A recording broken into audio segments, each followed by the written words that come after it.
ओहो मोमो, तू बिना वजह घबरा रही है। प्रेम को सब कुछ समझने में थोड़ा वक्त लगेगा। Don't worry at all.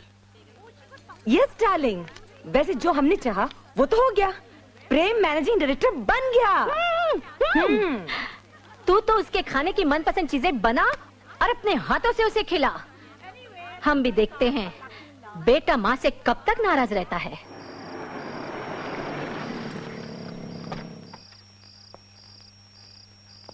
अच्छा भाईजान, तूने सुबह से कुछ नहीं खाया है, कुछ खा लेना। जी भाईजान।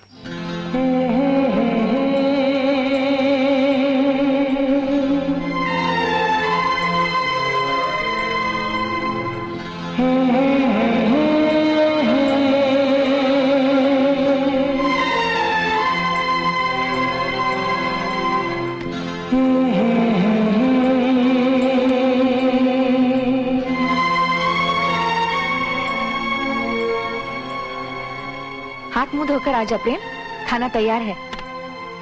नहीं माँ, मुझे भूख नहीं है।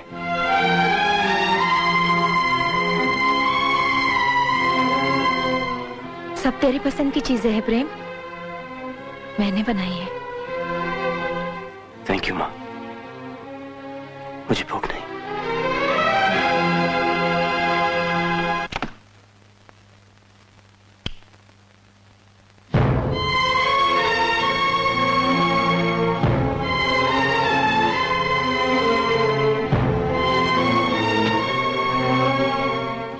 तेरा सामान ऊपर वाले कमरे में शिफ्ट करवा दिया है।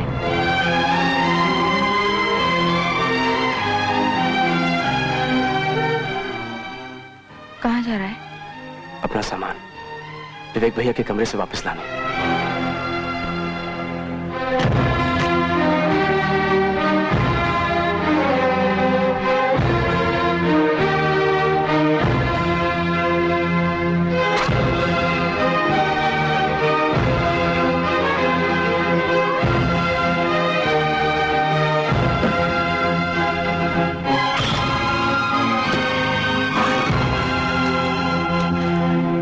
शादी के बाद तुम्हें और प्रीति को यही रहना है प्रेम। ये तुमने सोचा भी कैसे माँ? हाँ, सारा कसूर तो मेरा ही है ना, कसूर तो मेरा ही है जब मैं तुम लोगों से इतना प्यार करती हूँ, तुम लोगों की भलाई के लिए दुनिया से लड़ती हूँ। क्या माँ को इतना भी हक नहीं है? हाँ, पूरा हक है माँ। अगर वो अपने बच्चों में फर्क ना करे तो। मैंने कोई फर्क नहीं किया। विवेक अपनी मर्जी से घर छोड़कर चला गया है। और तुमने उन्हें जाने दिया माँ? कल अगर मैं सब कुछ छोड़कर इस घर से जाना चाहूं तो आप मुझे जाने दोगी?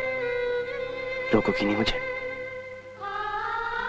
बचपन से लेकर आज तक हम में से सबसे ज्यादा विवेक भैया ने आपका आदर किया है, सबसे ज्यादा आपको प्यार किया है, और आप ये सब भूल गई। याद करो माँ, जिन प्रेम और विनोद के लिए आज तुम अपने आप से लड़ रही हो, वे कब के हमेशा के लिए तुमसे दूर चले गए होते अगर विवेक भैया ने बचपन में अपना हाथ गंवाकर उनकी जान नहीं बचाई होती।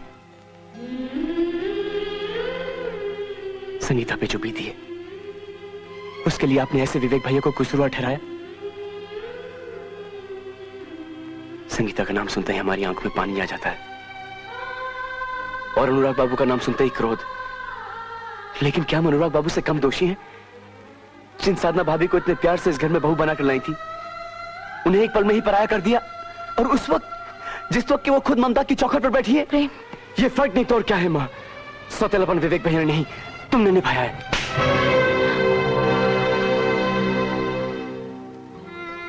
विवेक भैया और साधना भाभी की कोई जगह नहीं ले सकता माँ, ना इस घर में, ना इस कमरे में, ना इस दिल में। प्रेम, और अगर आपकी यही शर्त है कि मुझे इस घर में रह के विवेक भैया और प्रीति को साधना भाभी की जगह लेनी पड़ेगी, तो मुझे साधना भाभी की कसम, मैं शादी नहीं करूंगा।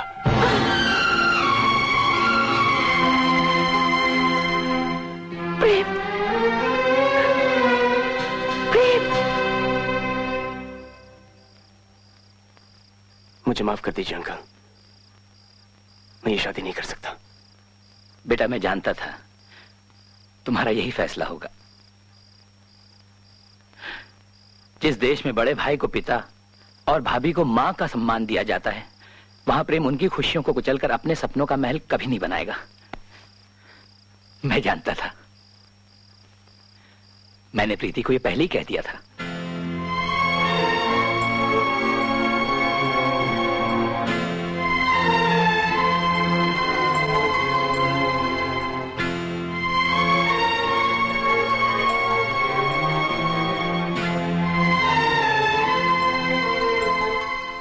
रुकोगे नहीं?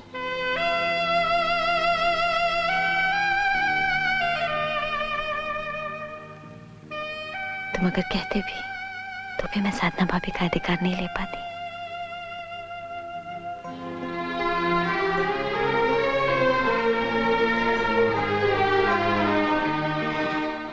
बैठो।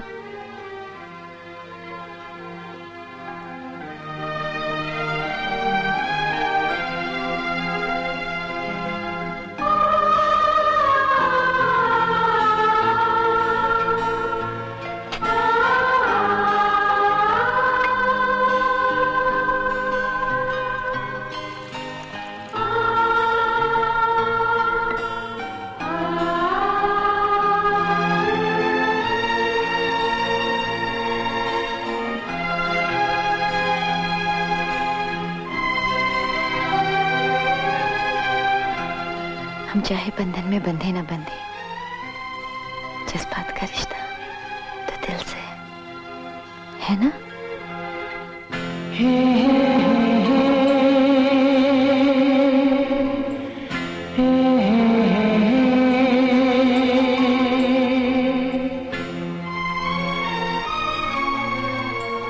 साधना भाभी की चिंता मत करना,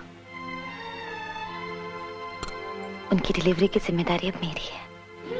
एवरीथिंग इज फाइन बेटी, बिल्कुल नॉर्मल डिलीवरी है। संभल के संभल के, अब किसी भी वक्त अस्पताल जाना पड़ सकता है। बैठो बैठो। देखो अब्बू जान आपके लिए क्या भेजे हैं, छोटे से बाल गोपाल। कहा है कि आप हमेशा इन्हें अपने सामने रखें। थैंक यू भाईजान। लाओ बेटा। प्रीति, तुम यहाँ क्यों रुकती हो? यहाँ सब लोग तो है ना। भाभी, मैं सर से ऑफिशियल छुट्टी लेके आई हूँ, आपकी डिलीवरी तक यही रहूंगी। भाभी चाय। डॉक्टर साहब, प्रीति अपना सारा काम छोड़कर साधना के पास आई है और सपना अपने कॉलेज के कल्चरल प्रोग्राम में हिस्सा नहीं ले रही है। मेरी एक नहीं 3 बेटियां हैं डॉक्टर साहब। अनवर, फैक्ट्री की इनॉग्रेशन होने तक विनोद की ट्रेनिंग भी पूरी हो जाएगी, फिर उसे भी वापस शहर भेज दूंगा। विनोद सपना के साथ कैसे हंसते हंसते वक्त बीत गया, दादी मां कुछ पता ही नहीं चला। वक्त तो अपनी गति से चलता ही रहता है बेटा, हर वक्त किसी ना किसी का इम्तिहान लेता ही रहता है। मुझे समझ में नहीं आ रहा मिस्टर जोशी, फैक्ट्री में प्रोडक्शन का काम आखिर रुक कैसे गया?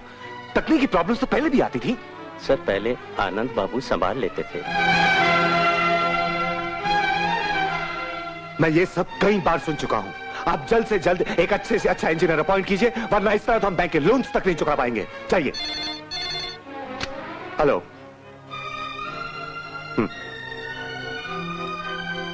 मैं आता हूं।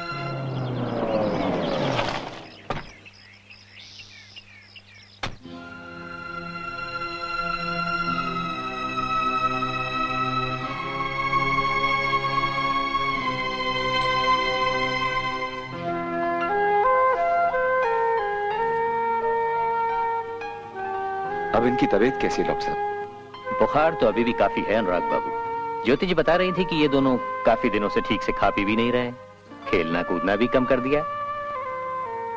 जी। खैर, आप ये दवाइयां जारी रखिए, कल सुबह फिर खबर करिए। आइए अनुराग बाबू, आपसे कुछ बात करनी है। अनुराग बाबू, आपका फैमिली डॉक्टर होने के नाते आपसे एक बात कहना चाहता हूं। बच्चे फूलों के समान कोमल होते हैं, अगर उन्हें घर में प्यार का वातावरण न मिले तो वे मुरझाने लगते हैं, और ये अच्छी बात नहीं। डॉक्टर साहब, इन दिनों मैं अपने काम की परेशानी में ऐसा उलझा हूं, इन्हें वक्त ही नहीं दे पा रहा हूं। कई बार इन पे झुंझला जाता हूं। कल तो आपने उन पर हाथ भी उठाया। वे जिद किए बैठे थे आनंद और संगीता के पास जाएंगे। तो आप उनकी इच्छा पूरी क्यों नहीं कर देते? आपसी मनमुटाव में अपने घर की सुख शांति मत खोइए अनुराग बाबू, वरना मैं क्या, कोई डॉक्टर कुछ नहीं कर पाएगा।